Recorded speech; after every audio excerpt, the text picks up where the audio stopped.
হযরত মুহাম্মদ সাল্লাল্লাহু আলাইহি সাল্লামের পয়দাইশের বয়ান। 12 তারিখে চাঁদ রবিউল আউয়ালে, সোমবারে পয়দা নবীর অতি সুবহালে। দুঃখ দরদ কিছু না হইল আমিনার, সাফ সফা নবীর গাও না কিছু গুনার। শিকম হনে নবী জবে নামিলা ভূমিতে, বেহেস্তের হুর ভরি লইলা হাতে হাতে।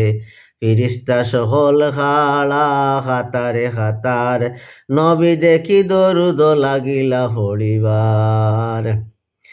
নূরের তজল্লি হইল মক্কার ভিতর, আমিনা দেখিতে পায় শামের শহর। ফলকে সিতারা সকল সাফ দেখা যায়, হেন বুঝি আসমান নামিল দুনিয়ায়। আল্লাহর আরশ তক হইল রুশন, মুমিনের ইমান নবী কাফিরের দুশমন। লা ইলাহা ইল্লাল্লাহু মুহাম্মদ রাসূল, সাদত আঙ্গুলি তুলি করিলা কবুল। উম্মতি উম্মতি করি 3 বার হয়, উম্মতের গুনাহ মাফ হাসরে যে হয়।